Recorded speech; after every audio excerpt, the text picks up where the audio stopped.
Au GECO, on étudie les impacts sur les milieux aquatiques au cours du temps, et ceci grâce à des carottes sédimentaires. Par exemple, on peut étudier l'évolution des concentrations de polluants ou des traces de végétaux au cours du temps, ou encore des éléments radioactifs issus des accidents et des essais nucléaires.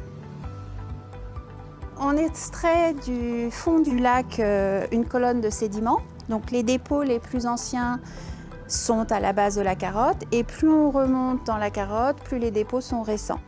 Ensuite, une fois que la carotte est échantillonnée, on la découpe en deux, on l'analyse visuellement pour des paramètres sédimentaires et on échantillonne, c'est-à-dire qu'on fait des tranches les unes après les autres pour envoyer à l'analyse. On étudie donc la composition chimique, la composition minéralogique et la taille des grains.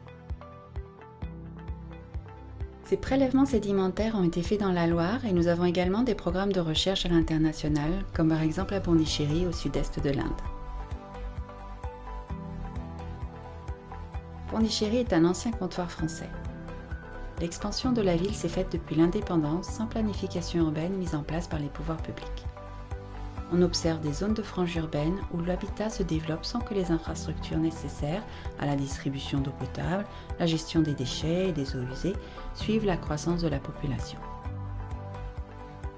En appliquant la même méthodologie, l'objectif de ce programme est de mettre en regard la contamination du milieu avec l'évolution urbaine.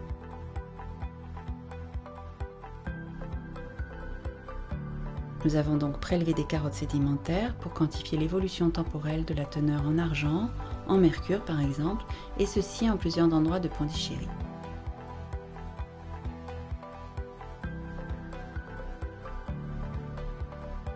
La contamination des eaux est souvent associée à des déchets flottants dans les rivières.